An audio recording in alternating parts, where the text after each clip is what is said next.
A Surfer's Tale, Chapter 1. I became enthralled with surfing years before I ever held a surfboard in my hands. Having been born and raised in Southern California, my mother took my brother and me to the beach often during the summer. We lived close to the coast, so it was the obvious thing to do for a fun day.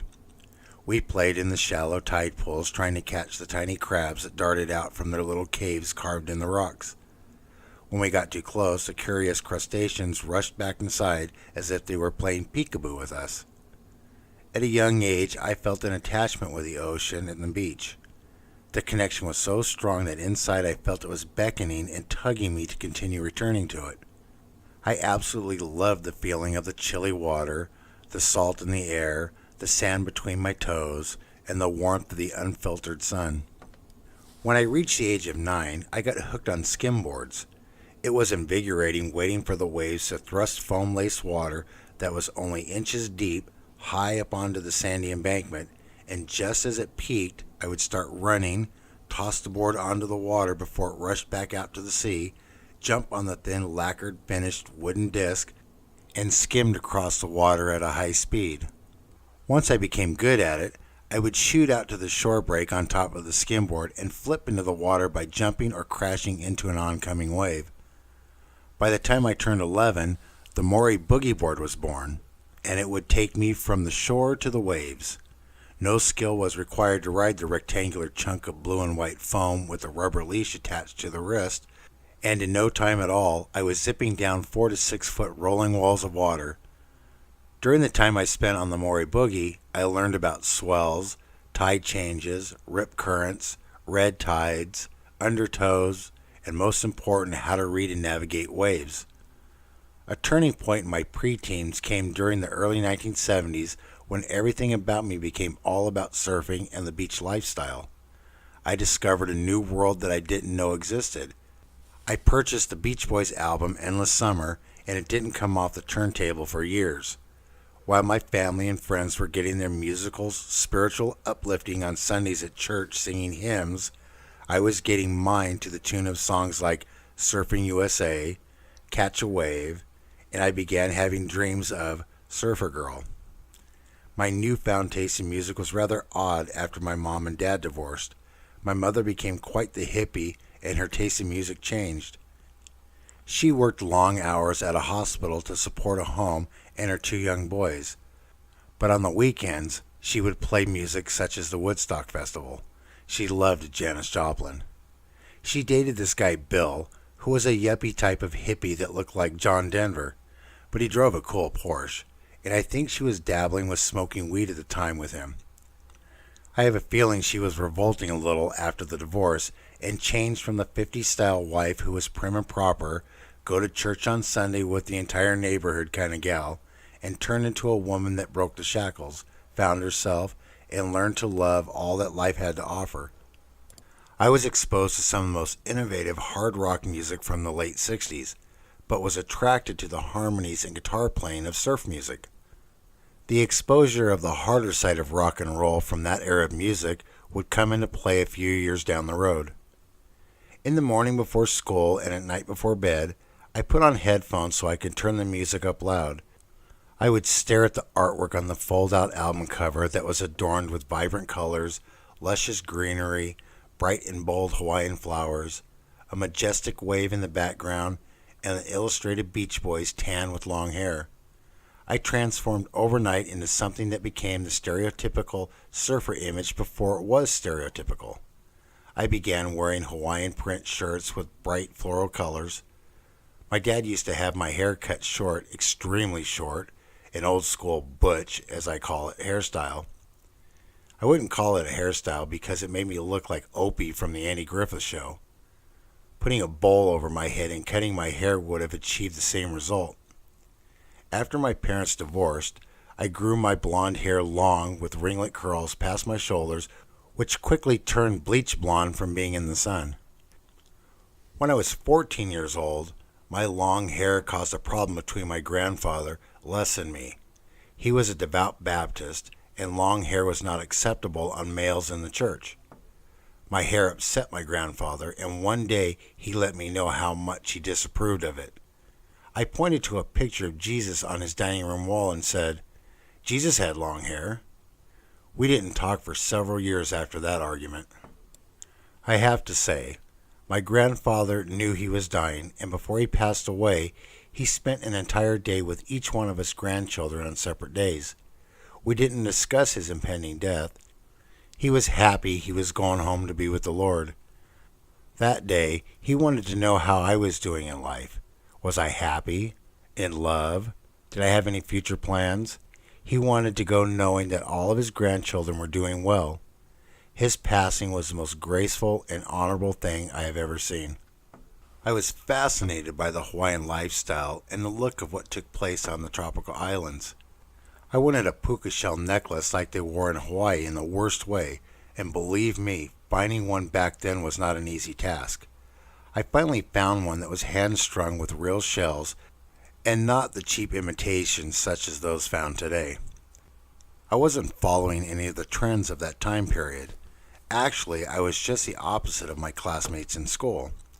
I dressed differently than everyone else. I was the odd man out, so to speak.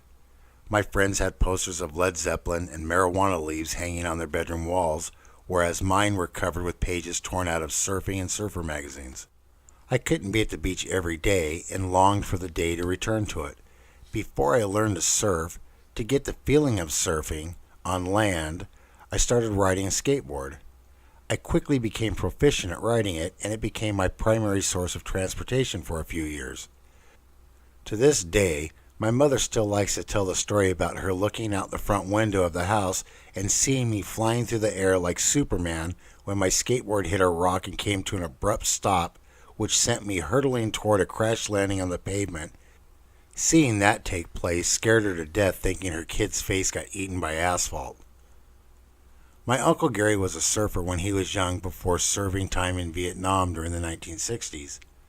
While he was gone, I imagined him surfing over there just as they did in the Francis Ford Coppola movie Apocalypse Now, with bombs exploding in the surf, standing on the shore with his surfboard under his arm saying, "I love the smell of napalm in the morning." He told me his surfing stories from when he was a teenager. I was fascinated by them, and that made me want to do it all the more. My dreams of surfing came to an unexpected halt, not for any other reason than a blockbuster movie that hit the theaters. The film was Jaws. That summer we went to the beach. No one was getting into the water because they had a vision of a fountain of blood shooting out of the water and the man-eater from the movie chomping them into little pieces.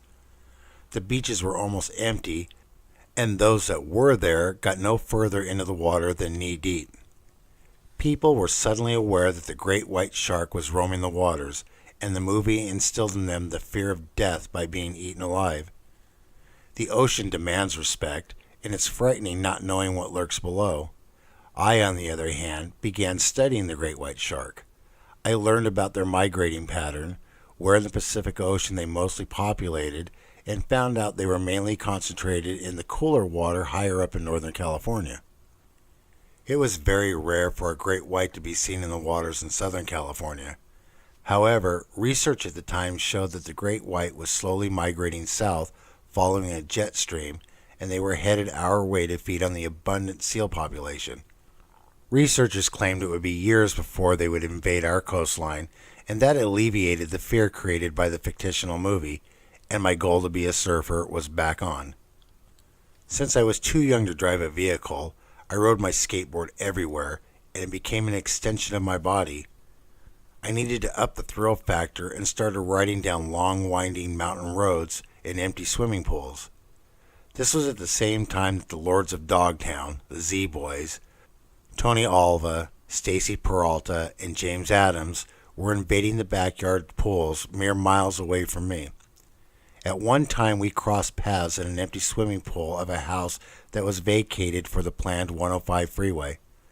My friends and I searched for any concrete embankments that would emulate riding waves. My brother and I built a half pipe out of 2x4s and plywood in the front yard. This served as a training course for riding waves.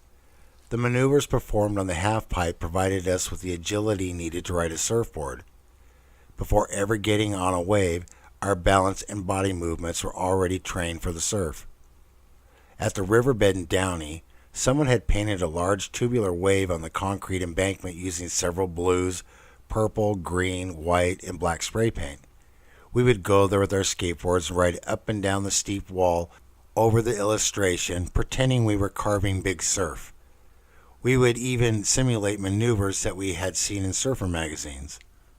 It was time to graduate from the pesky boogie board that got in the way and was a nuisance to the surfers, and do what I truly wanted to do: surf. My dreams were filled with fantasies riding a curved wall of rolling thunder. I finally saved up the money and was so excited that I could barely contain myself when my mother drove me to Harbor Surfboards in Seal Beach to buy my first surfboard. One of the workers took me to the back room where all the new surfboards were lined up against the wall. I didn't know which one would be best for me as I stood there gawking at the shiny new boards. He asked where I'd be riding and told me what size would be best for my body height and weight. I picked out a 6-foot 4-inch single fin board that was lime green with a 6-inch wide stripe down the center. I remember it well because it was a first love, as I felt the smoothness of the newly laid fiberglass. I caressed it and ran my hands up and down the sides of its firm, thin body. As I walked to the register with my new love under my arms, the smile on my face was bigger than ever before. A trip to Disneyland on Christmas morning with a mountain of presents under the tree couldn't compare to the excitement I was feeling at that moment. From then on, I spent all my free time at the beach practicing. It didn't matter if it was blown out. I was there if there were waves or not. Once again, my wardrobe changed overnight, this time to board shorts, OP drawstring pants, and t-shirts from every surfboard shop in Southern California. Once again, I didn't fit in with those wearing designer jeans and western shirts adorned with fancy embroidery. I didn't care to fit in or be just like everyone else. The music I listened to changed as well. The Beach Boys were replaced by more aggressive and somewhat off-kilter groups such as Alice Cooper, Ted Nugent, and Kiss, to coincide with the increase of aggressive riding as I became proficient at surfing. I went to school during the week, but when Saturday morning came around, I was up before the sun and headed down the street on my skateboard with my surfboard under my arm to catch the bus on Lakewood Boulevard that would take me on a 45-minute ride to Seal Beach. During the summer months, this was known as the Beach Bus, as hordes of teenagers from Azusa, located at the base of the San Gabriel Mountains, and forward down the line, would make their way to the beach. By 9 o'clock in the morning, each bus was filled with kids. On the weekend, the buses came every 30 minutes instead of one every hour to accommodate the mass of teenagers headed to the beach. For those that didn't get on an early bus, they would end up waiting as 3 or 4 would pass by before one would stop that had room on it. The bus ride home late Saturday afternoon during the summer was an experience all on its own. A few blocks from the pier on Main Street was a grassy knoll with a few benches and several trees for shade. Hundreds of teenagers gathered there around 4 p.m. to make their way home. There were times I would have to wait 4 to 5 buses before getting on. Each bus was packed tight like sardines in a can. There was no air conditioning in buses back then, and it was hot inside.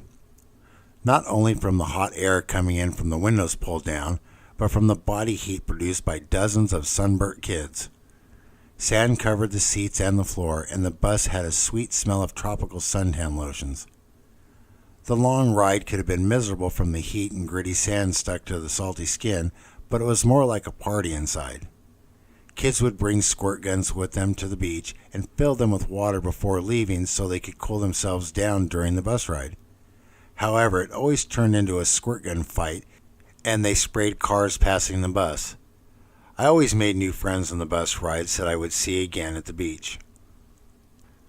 All I cared about was practicing and getting better at surfing. Most of the time I would go by myself and made friends with surfers at the beach that had the same love and dedication for the sport. During the week, I hung out with a group of neighborhood kids that I went to school with that we dubbed the Marbell Gang. But when the weekend, summertime, or when the days became longer and warmer just before school was over for the year, I was at the beach. I had no interest in going to parties, drinking, or getting high as my friends did. However, this group of guys completely destroyed my childhood innocence as I became a teenager. We met in the morning an hour before school and hung out at Spire's restaurant.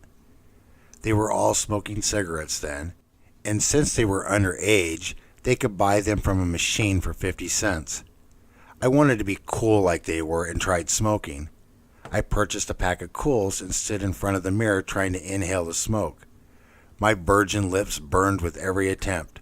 I choked and gagged, my face turned red, my eyes bulged out, and tears ran out of my eyes. I said, "This is a lot of work to be cool. I don't see how this is enjoyable." Many nights while they were out partying, I was swimming laps in a pool. Don't get me wrong, I wasn't a loner at all. I had the desire to find that surfer girl as depicted in the Beach Boys song and dated several girls that went to my school. Also, I would periodically go to teen hangouts such as golf and stuff where a large group of kids my age congregated at night. On Saturday, I went to the beach early in the morning and surfed during the tide change when the waves are the biggest. When the tide change was complete and the morning swell was gone, leaving only mushy ankle busters of 1 to 2 foot slop surf for swimmers to play in, I hung out with friends among the thousands of other teenagers packed under the sand at the south side of the Seal Beach Pier until the late afternoon tide change, at which time I picked up my surfboard and hit the waves. I felt more alive at the beach than anywhere else. I loved everything about it. My soul was at peace when I inhaled the scent of the ocean with traces of salt and kelp in the air. My skin came alive by the warmth of the sun and the cool ocean breeze that kissed my sun-baked face. To me, I felt the best when I was a little sunburnt, salty, and gritty with sand particles scattered over my skin. The smell of tropical suntan lotion and the pleasing aroma of surfboard wax was, and still is, exhilarating to me. The same goes for when I would repair dings and cracks in my surfboard. The odor of fiberglass resin was intoxicating to me. Speaking of surfboard wax, this is a chore that all surfers enjoy. Applying a fresh coat of wax to the deck of a surfboard is therapeutic to a surfer and is usually done when not at the beach. It begins with either placing the board on the grass in the front yard or straddling it across the lap. It's a labor of love performed with forceful pressure and circular motions of the hand and fingers. As a teen with hormones going crazy, the only wax I used was Mr. Zog's Sex Wax, the best for your stick, solely based on its name. That has to be one of the best names for marketing in the industry since surfing is comprised mostly of young males. Seriously, how much more cool can one get with a product name such as Sex Wax? The funny thing is, I loved the name and hadn't had sex yet. I had the circular labels plastered everywhere I could get them to stick. There was one problem with wax on the deck of a surfboard. It wasn't an issue during the winter when a wetsuit was required to keep from getting hypothermia, but during the summer when all we wore were shorts, it became a huge problem for those that surfed quite frequently. Rash guards hadn't been developed yet, and what would happen is grains of sand got embedded into the wax, especially on hot days when the wax would tend to melt while the surfboard was sitting on the beach. After a few days of hard riding, the wax that had melted picked up sand and the deck became more like sandpaper. It would grind into the torso while paddling in and out of the waves. Before the end of the day, the skin on my stomach and chest looked like a road rash, and the worst of all, my nipples became raw and felt as if they had been through a meat grinder. It was almost unbearable going out later in the evening with a shirt on as fabric painfully scraped over the tender, sometimes bloody flesh that would develop scabs. However, as weird as it sounds, it was a welcome pain because it came with being a surfer.